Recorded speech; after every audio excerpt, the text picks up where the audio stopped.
You are not allowed to buy luxury items. Yes, you heard me right. You are not allowed to buy no luxury items from the 10th of August 2026. There's some people out there that have a lot to say about those who use universal credits, so I thought we'd break it down. Why are all these millionaires running away?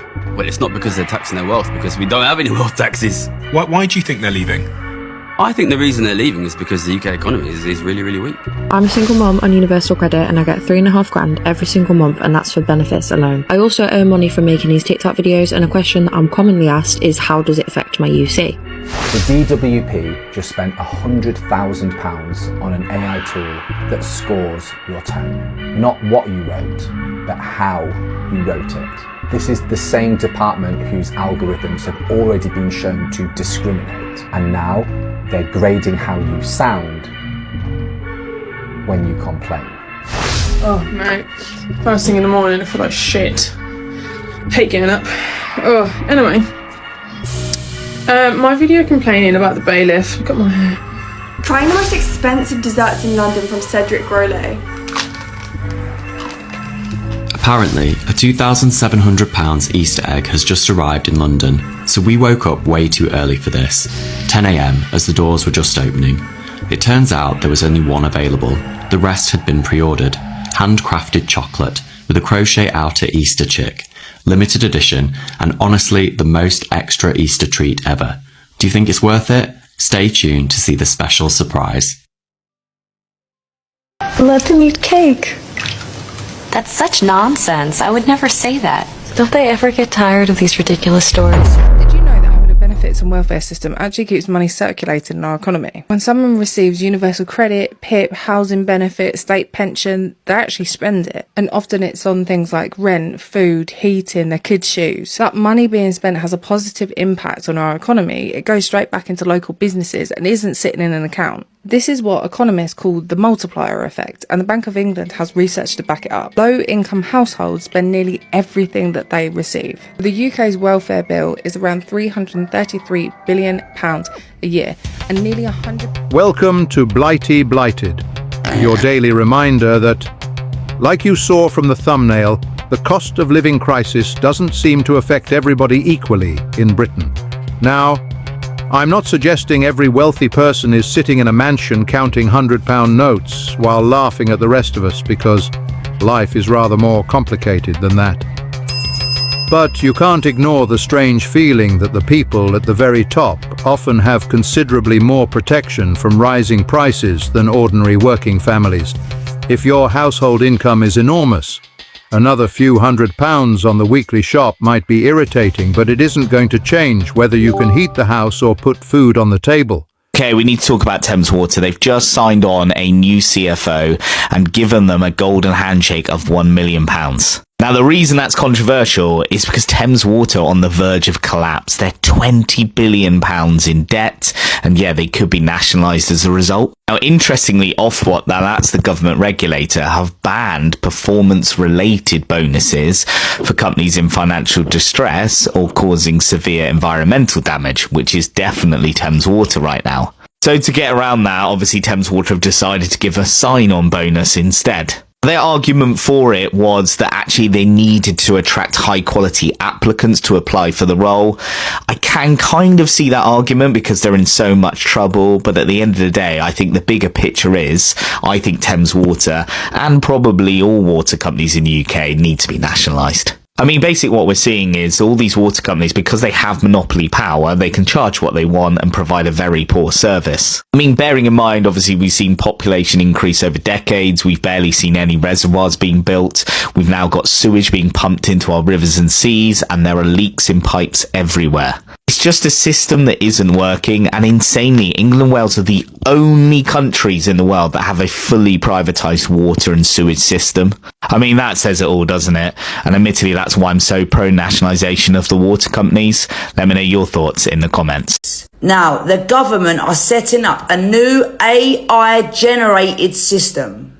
Now, this comes down to luxury handbags, even big TVs, designer clothes, designer shoes. Because if you are on universal credits, child benefit, housing benefit, job seekers allowance, ESA, and you are caught buying any luxury item and what you are buying does not match up to the lifestyle that you have told them, i.e. you can't afford all these luxury items and you've been buying it all out of your bank, your benefits could be sanctioned or stopped completely. Now, how the government are going to know this? This new AI generated system is going to be able to look at all your bank transactions. So if anything is flagged up, you will be questioned about it, you will be pulled in, and they're going to ask you about it. The government are coming down hard on people on benefits because you're not supposed to buy all these luxury items.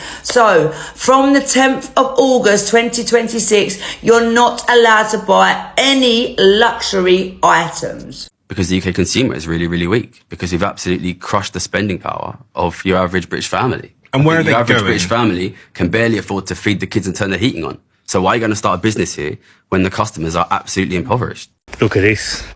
To build a wall between us, we know there won't win.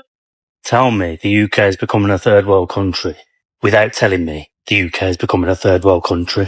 Rats. So I thought to myself, why not just make a video and talk about how content creation affects my universal credit claim? I've been on TikTok since I was about 15, 16, and I am now 21. I only started earning on TikTok at the end of 2024. I've always been on the creator program, but it wasn't until 2024 I actually started making money through it. Now, there are other ways to earn on TikTok. You can do TikTok shop, you can be on the creator fund, and you can be approached and paid by companies privately and completely separate to TikTok, but in return for a video. Personally, for me, I solely do the TikTok creator fund. I have done TikTok shop here and there, but I don't generally focus on it. And then another thing I do, I accept gifted collaborations. So I will receive essentially the product for free and then post a video on it, and there's no payment involved. Now, how does that affect my universal credit claim? So when I started earning money through my TikTok videos, I had to report a change to universal credit, and then I had a meeting. It was only over the phone though, and then they've marked me down as self-employed. For me personally, every month on the day that I am paid from TikTok is the day that I have to let universal credit know how much I have made that month from everything in total. So anything from TikTok shop, anything from the creator rewards. That will then be calculated, and then 3 to 4 days later, I will get my statement on how much they're going to pay me that month. I can earn up to £427 from TikTok before universal credit take anything off my claim. Anything that goes over that threshold, they will take 55p off me for every pound that I go over that number. I won't ever discuss current numbers that I'm earning because I think that's private, but back when my videos blew up in 2024, I earned £2,000 and I'm still paying that back to you. Some months are better, some months are absolutely shocking. Some months you can earn 40 quid, some months you can earn 500 plus, some months you can earn 1,000 plus. It all depends on what you've posted and how well it's done. So that is how earning on TikTok affects my universal credit claim. They calculate it the same as any other job. Being middle class in the UK no longer means the same thing. It used to mean that you used to be able to own your own house, have one parent working, the other one staying at home, a couple of holidays a year, and a pension you could retire on. That is no longer the case in the UK. I think that's for the upper class. That's for the people that are actually what we might consider wealthy. The average salary in the UK is now £34,000. That means that half of the people in the UK are earning less than that, and that is nowhere near enough to do any of the things that I previously listed. So what is actually going on in the UK at the moment? I think we've got inflation. Yes, we have stagnation in terms of increasing in salaries, in terms of keeping up with inflation and beating inflation and being able to do all the things that we've listed. And if you're on 40, 50k, you probably feel like you're in the middle class, but you are no longer, even on that salary, able to do any of these things. And that's what, 20% above what the median salary is in the UK? Truth of the matter is no one's coming to save you. The government aren't coming to save you. No one really cares about you. You have to take control of these things for yourself nowadays. There's not a state in place that's going to be able to support a decent level of living in the UK anymore. That's exactly why I got into investing. I think having lost my parents, a number of years ago, that teaches you that there is no one out there to help you if things go wrong. And that sort of created a mindset for myself in terms of, well, I'm going to have to take control of this myself. And that's exactly what I did. That's why I started investing. That's why I started the side hustle that's turned into a full-time job. So let me know what you think about this. My name's Dylan. I'm 24 and I'm an addict. I'm addicted to the easy life. I smoke weed. I drink beer.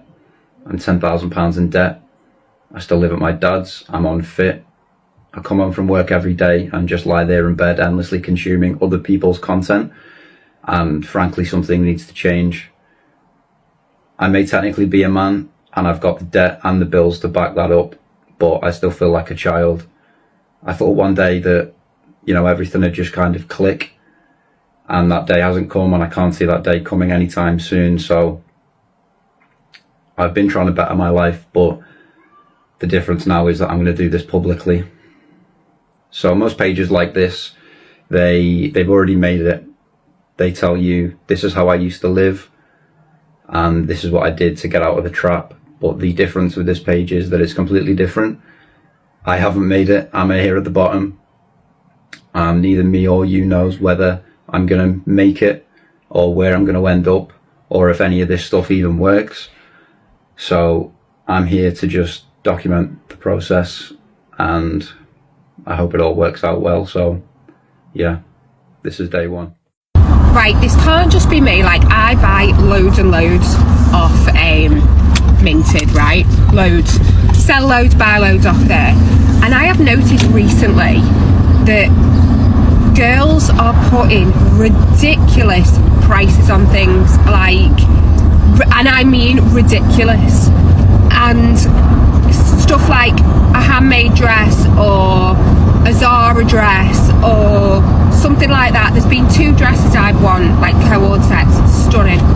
One, for example, was from a company called All From Femme, which guaranteed, I understand, when they're brand new, they are ridiculously expensive. I think this outfit should have been like £85 brand new, just a tiny little co-ord set. The girl had it up for £55, and I was like, I am not paying £55 for a worn outfit, right? Listen to her, listen in the background. So anyway, I offered her 40 quid. She declined it. I offered her 45. She declined it. So I messaged her and I was like, I'm not going to go any more than £45. Like, thank you though. And she was like, it's only been worn a few times. It cost me £75 brand new. I was like, I understand that, that's fine, but it has been worn. Like, you could tell it had been worn, you know, in the pictures and stuff. And then even like Zara dresses, like some girls, you know, being worn, and you've got a Zara dress you paid £29 up for 25 quid. Like, come on, isn't Vinted meant to be like an online car booty? Or is this just me? Like, people are just getting fucking greedy. These were £18 each. We have an apple and a passion fruit. They honestly look so real. We're gonna start with the apple one. I need to be so careful with this. That is insane. It's filled with like an apple filling. It has like a chocolate shell, like a cream in a bit that's kind of like ice cream, and then it has like an apple pie centre. I'm gonna try the passion fruit. I don't want them to break. Can you see the filling? That completely broke when I bit into it, but it has like a chocolate shell and then cream, and then it has like a really sour passion fruit filling. And also this one's vegan apparently. I think the passion fruit is definitely my favourite, but no, I would not pay £18 again. They do taste so good though.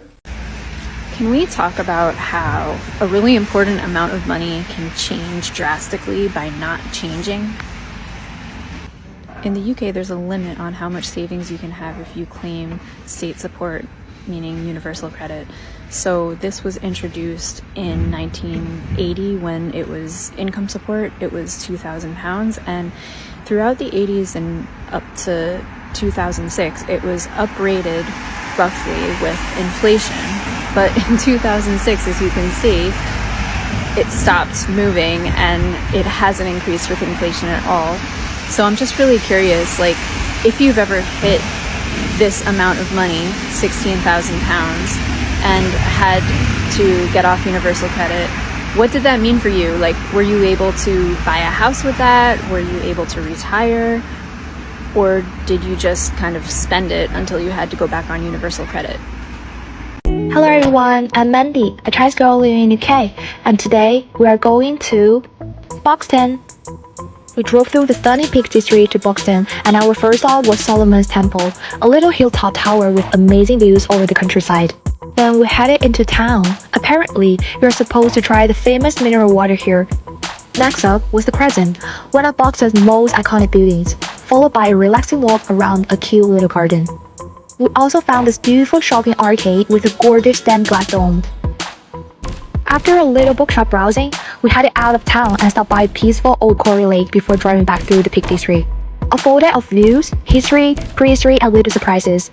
Boxton is definitely worth a day trip. I get paid £583.66 once a month. This month utilities and bills came to £161.35. I had a job centre appointment, so we got the bus into town and got some lunch when we got there from Greg's. Me and two of my neighbours chipped in to get a big pool for all of the kids.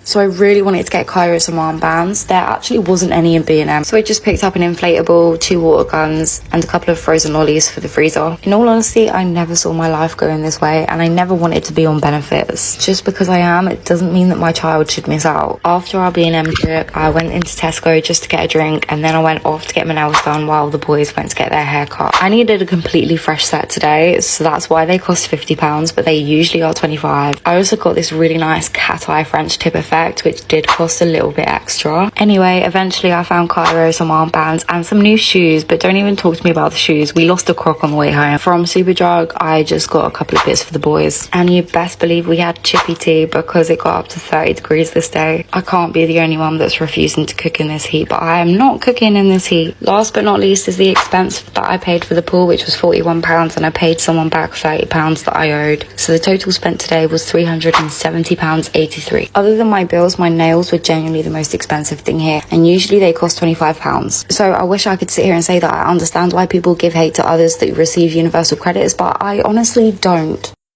You see this board? This board is me telling you to stop working and have your family and enjoy it and still have an income, and don't go to work. Yeah. That one. Go to the YouTube, go to my YouTube, Saira Hayati. I have explained all of this in detail because I found out yesterday when I was doing some digging after the latest budgets on property assets and owning your own house, and how house prices have gone up and how the taxes impact the property and the assets that you own, and how this global shift that's happening right now and life is going to change. This, my friends, is your solution. You wanted to know what to do. 15-minute cities. The cost of food rising and potentially shelves having less on it, fuel, carbon footprints, all of that. I got a solution for you. And trust me, this is going to work, because if that's you, you really want to be that. Go look at my YouTube now. I'm on a roll and I'm buzzing. So please, if you're here on Instagram or if you're here on my TikTok, then please give me a share. Give me a follow. My £650,000 account. 650,000 follower account is still under appeal because they thought that my content was damaging to your mental health. What it is I was sharing things and making them make sense to you. And I live to see what's going on, and I can share it with you. And that's why my account is still under appeal. So help me grow this one. Please share the hell out of it.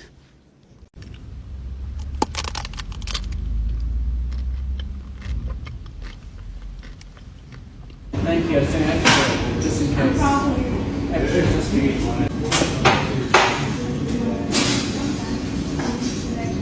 Okay, so we went to Cedric Grolet and we got some of their new desserts to try. Okay, so we got their flat peach. That looks amazing. I know. I've never seen this one before. And we got the vegan strawberry. Alright, should we start with the peach? Yeah.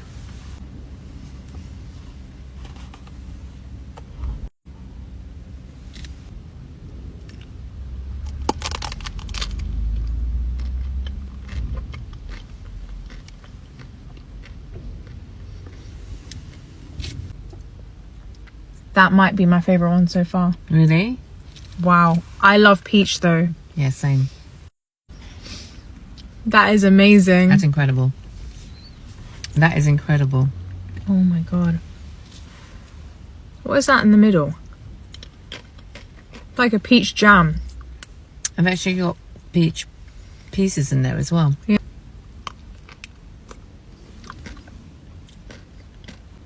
Mmm. The actual peach inside is so fresh. It is.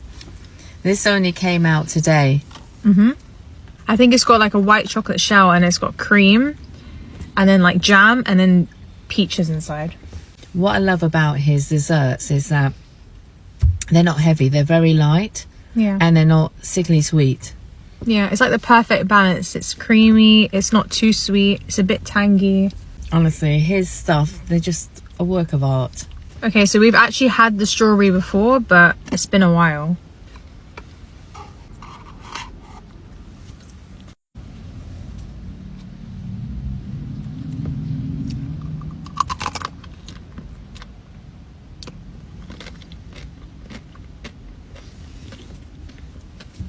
I do remember the strawberry one being one of my favorites as well. That one's amazing. They're both so good. Oh, I'm loving the strawberry as well. I know. And it's vegan. I can't believe it's vegan because actually it doesn't taste like a vegan dessert. It's really creamy as well. Wow. They are absolutely delicious. I think you need to pre-order them though because they sell out very quickly. Yeah, I think the peach one will be really popular. And definitely. Kind of blew up a little bit and got a lot of support, which I really appreciate. Thanks guys. But also quite a bit of hate. I'm not particularly bothered by hate comments. Every single person I know, follow, whether it's on YouTube, whether that's on TikTok or whatever, gets hate for nothing or something or whatever. But I did want to set just a few things straight. I don't waste my money on getting my nails done. My nails were a birthday present. I haven't had my nails done since last January. This January I got it out of my birthday money just to cheer myself up. So no, I don't waste my money on getting my nails done. Tattoos. You spend your money on tattoos, got money for tattoos, blah blah blah. I'm 28. I've been having tattoos since I was 16. When I was younger I worked hard, I worked a lot of overtime, I worked a good job. I had less responsibilities, so yes, I did get tattoos, but a lot of my main tattoos, like this big piece, was a birthday present. I will wait and ask for tattoos as presents for Christmas, birthday, Valentine's Day, whatever. Or if I had a spare like £70 to pay for an hour, well, used to be £70, then I used to do that. But I haven't had tattoos in a long time. The last time I've had tattoos, pardon me, was when I was apprenticing in a tattoo studio and I could tattoo myself or get tattooed by my colleagues. But I mean, I can't get tattoos at the minute anyway, but even if I wanted to, I just don't have the money, so obviously I don't. Same with piercings. Again, they were presents from after my son was born, because you can't have tattoos or piercings when you're pregnant. What else? Apparently I'm a tramp and a benefit scrounger. I love those ones. I've worked hard all my life. I do live on benefits currently because my health, if you check my profile, you'll see how unwell I was, and that went on for a really long time. The severity of my mental health obviously started to affect my ability to work and live and survive and everything. So, but also I'm a stay-at-home mum to my son and my other two girls when they're here as well. So, my partner is the one that works. It's not like I just sponge for nothing. I'm gonna do a part 2. Yeah. Trying the most beautiful desserts in London. I think this is a peanut or a walnut, one of the two.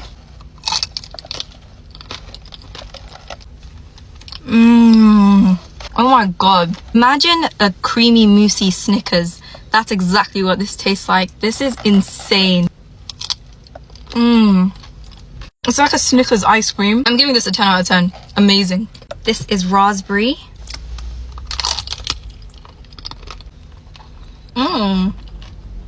So it's got like a raspberry jam and mousse in the middle. I'll give this a 7 out of 10. I think this is supposed to be a cacao pod. Love chocolate, so I'm excited for this one.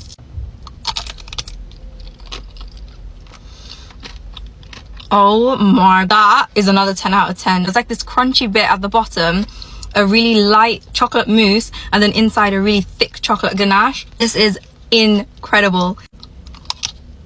Immediately you're just hit with that rich chocolate ganache, but it's so good. Now let's have something fruity after all that chocolate. This is orange. It just looks so realistic.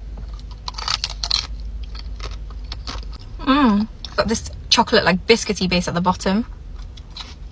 The inside is like kind of like an orange jelly rather than jam. It's kind of like thick like a jelly. It's nice and refreshing. I'd give this an 8 out of 10. Okay, this one I'm most excited for. It's like a giant Ferrero Rocher. Look how cool that looks.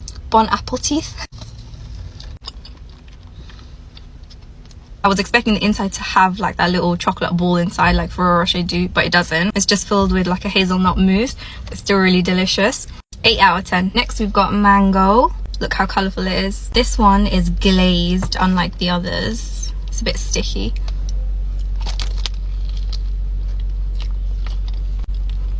Oh my god. This tastes exactly like a real mango. I don't know if that's a mango puree or actual mango pieces, but it tastes so fresh. It literally tastes like I'm having like a mango sorbet or something.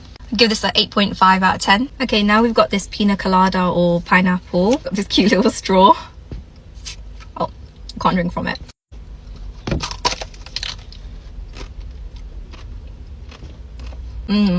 Tastes like I'm on a holiday. Got actual chunks of pineapple on the inside and this like coconut flavored cream around it. It's really nice. 8 out of 10. Last but not least, we have strawberry. It's sitting on like this shortbread biscuit. The flavors are melting in my tongue. That biscuit at the bottom goes really well with it. Slight problem, it's making my tongue red and my fingers. That is really good though. It just tastes like a strawberry shortcake biscuit combination, I guess. So I'd give that a 9 out of 10. I've definitely made a lot of a mess, but these are so delicious. My favorites were the chocolate cacao and the peanut. So I definitely recommend those ones if you try them. They're a family business that have been open for 20 years and I can't believe I've never heard of them before. They're actually very affordable as well, considering the patisserie in London is quite expensive, so definitely check them out. Now we know who eats all the leftovers, guys. Your big bag doesn't even eat leftovers. Why is ketchup £4? When I left, ketchup was £2.50 and that was ridiculous. Why is it £4 now? Even in Iceland. Don't tell me, oh, but you should get the Aldi's own. I'm a grown-up. It's Heinz or nothing, babe. And if I can't have the Heinz one, I have nothing. And I haven't had ketchup in my house for 6 months because I refuse. Also, why is Hellmann's mayonnaise £4? What's happening? What's happening? Oh, make the mayonnaise yourself, right? Olive oil is £7. Even the cheap Aldi one is £5. I refuse. I'll use vegetable oil. If I can't have it the way I want to have it, I'm not going to have it at all. That's just my principle in life. Speaking of which, Lidl used to have the best Nando's sauce dupe when I left the UK. Mind you, I took it with me when I moved to New Zealand. Oh, no, I didn't. Because when I went through my storage unit, I found 2 whole bottles wrapped up in bubble wrap that I planned to take with me. Plot twist, I didn't have space for it. And it tasted just like Nando's sauce. I go to Lidl to go and buy the Nando's sauce after it finished. Why does it taste like vinegar and acid? What did you do? What happened? Now I'm in Iceland buying a massive thing of Nando's sauce for £4.50. Nando's, I'll pay the price for Nando's sauce. I will, but I will not pay £4 for mayonnaise and ketchup. No. And another thing, Lidl, don't think I didn't notice that you stopped selling your soy yogurt that was 99p and replaced it with the Alpro soy yogurt for £1.30. You're not going to get me. I'm a very principled person. You're not going to get me. I just took my ass to Aldi and I carried on buying their vanilla yogurt. But the only reason I was getting the soy yogurt from Lidl's because they had the strawberry one. Aldi only has the cherry one. And who wants cherries with chunks in their yogurt? Yuck. So now you've succumbed me to colon cancer because now I'm not having my high fiber breakfasts with my favorite soy yogurt. I keep forgetting the vanilla ones in the fridge because I want the strawberry one. But now you've got some sort of bullshit deal with Alpro, and now we don't get our cheap 90p Aldi Lidl soy yogurt. I guess you just whatever. Fuck us, I guess. Eggs are £3. Why? Why? When I left, they were £1.50. When I was a child, they were £1. When I left the UK, eggs were £1.50 to £2. Now they're £2.89. Even my little Mandarin segments that I get to stop myself from eating sweets, those things used to be 45p. Now it's 69p. I can't get 3 little cans anymore. I'm only getting 1 or 2. So much has changed and it's so much more expensive. And I don't know how anyone's getting by. I don't even know how am I getting by. I don't know. I don't have any money. I just graduated. I'm just figuring it out. You know what? I blame Tesco and that fucking club card bullshit that's fucking up the economy. Andy Burnham, do something about that immediately. Club card prices and then making the standard price so exuberantly expensive. Are you sick in the head? So that you could have our data to do what? Track us and make more money off of us, you fucking bastards. Speaking of which, Andy Burnham, do something about standing charge. Standing charge is bullshit. If you really want to make a change in people's life, Andy Burnham, remove standing charge and get the price of groceries down immediately. Complaints over. Does anyone else feel completely trapped living in this country? I'm talking about the UK, obviously, you can tell by my accent.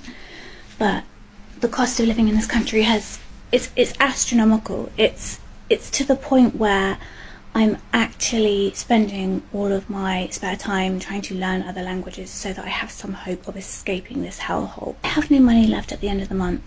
Okay, once I pay my rent, my bills, bought food and petrol, like my job is actually crippling me. It's the amount I have to pay for petrol and parking for my work just to get to work is astronomical. And there are no jobs where I live. And when I tell you there are no jobs where I live, I'm not joking. There are no jobs where I live. I commute at least an hour. Well, it's meant to be an hour, but because there's always temporary traffic lights and everything everywhere, I can sit in traffic for an hour and a half to get to work, and like half an hour of that is barely even moving my car.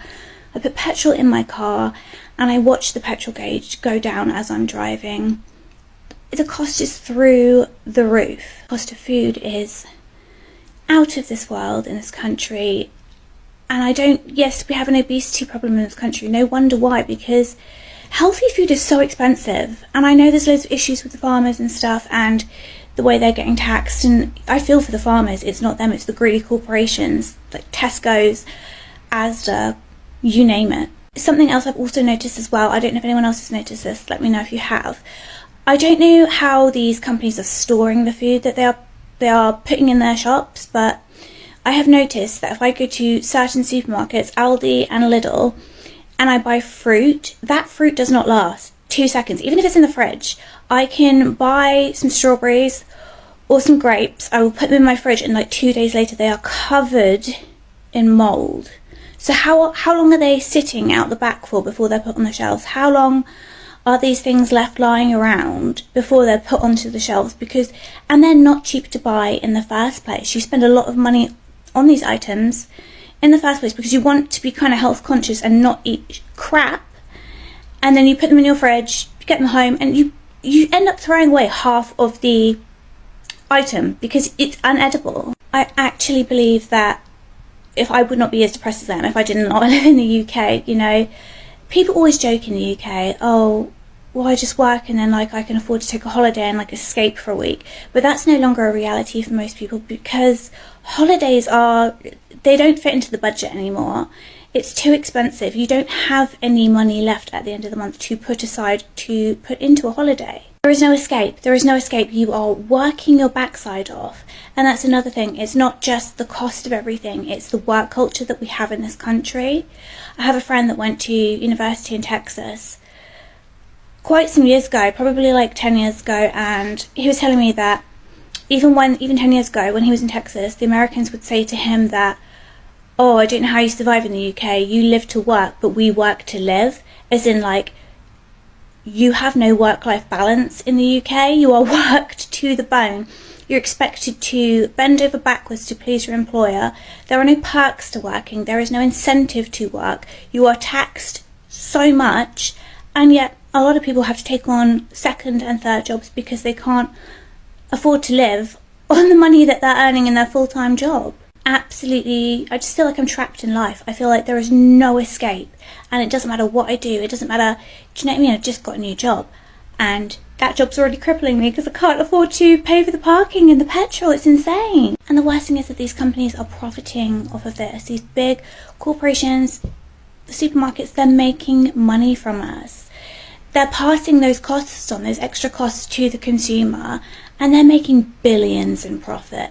Billions, you know. They could cut their profits just by a tiny little bit and let the rest of us survive, but no, they have to like outdo themselves every year and make more and more and more and more. Food is actually a luxury in this country. Like, it's a luxury to be able to eat and be able to feed your family. I don't know how people who, I mean, I'm a single parent, so let me tell you, it's hard. I don't know how people, single parents of like families of like 2 or 3 plus kids survive, because I only have one child, and the amount of money that I get for him and myself through working it's just not doable anymore. We have 6 months plus, probably like 3/4 of our weather, I would say, year is rain or cold and grey. There is no sun in the sky. Even when there is sun in the sky, they're trying to block out the sun. If you're living from one payday to the next, however, that same increase can mean going without something else. And then there is the other end of the scale, where people receiving substantial benefits can sometimes appear to be protected from pressures that hit working households particularly hard. Of course, many benefit claimants are genuinely vulnerable and absolutely need support, so I'm not talking about people who cannot work or who are in genuine hardship. What I'm talking about is the perception that the people in the middle are being squeezed from both directions. The wealthy have assets, savings and investments to cushion them from rising costs, while some households receiving state support may have assistance with certain essential expenses. Meanwhile, the working and lower middle classes can find themselves earning too much to qualify for significant help, but nowhere near enough to feel financially comfortable. Too rich for assistance, too poor for luxury, and apparently just right for paying the bloody bill. That is where resentment starts to develop. You get up every morning, go to work, pay your taxes, pay your rent or mortgage, pay your energy bills, buy the food and try to save something for the future. Then you look at what's left and wonder what exactly you're supposed to have achieved. And that's particularly frustrating when you're trying to raise children. The working family is told to be responsible, save money, provide for themselves and plan for retirement. Fine. That's what most people want to do. But if every spare pound disappears into housing, food, transport, energy and taxation, saving becomes almost impossible. You aren't necessarily struggling because you're irresponsible. You can be working hard, living sensibly, and still find yourself running faster just to stay in the same place. Meanwhile, at the very top, people can buy assets that rise in value while ordinary families are worrying about the price of butter. It's a rather peculiar ladder when the people at the bottom are climbing, the middle are slipping, and the people at the top have already got a lift. That's why I think the conversation needs to be more intelligent than simply blaming the rich or blaming people on benefits. The real question is whether Britain is still providing a decent deal for the people in the middle who keep the country functioning. Teachers, nurses, tradesmen, drivers, shop workers, office workers, small business owners and millions of other ordinary people are trying to build secure lives. They don't want handouts. They want a reasonable chance to get ahead. They want to work, save, buy a home if they can, raise a family, and eventually retire without wondering whether they've spent their entire lives simply paying somebody else's bills. Britain has always had differences between rich and poor. That's nothing new. What feels different now is the pressure being placed on the people who traditionally considered themselves reasonably secure. The working class and middle class are discovering that being responsible doesn't necessarily guarantee financial security anymore. And that should concern everybody. Because if the people who work, pay taxes and keep the economy moving, lose faith that their efforts will actually improve their lives, eventually you have a much bigger problem than an expensive supermarket shop. You have a crisis of confidence in the whole idea of getting ahead. And that's something worth talking about. Cheerio. And remember, in today's Britain, the middle class seems to be the filling in the financial sandwich, and unfortunately, we're the ones getting squeezed.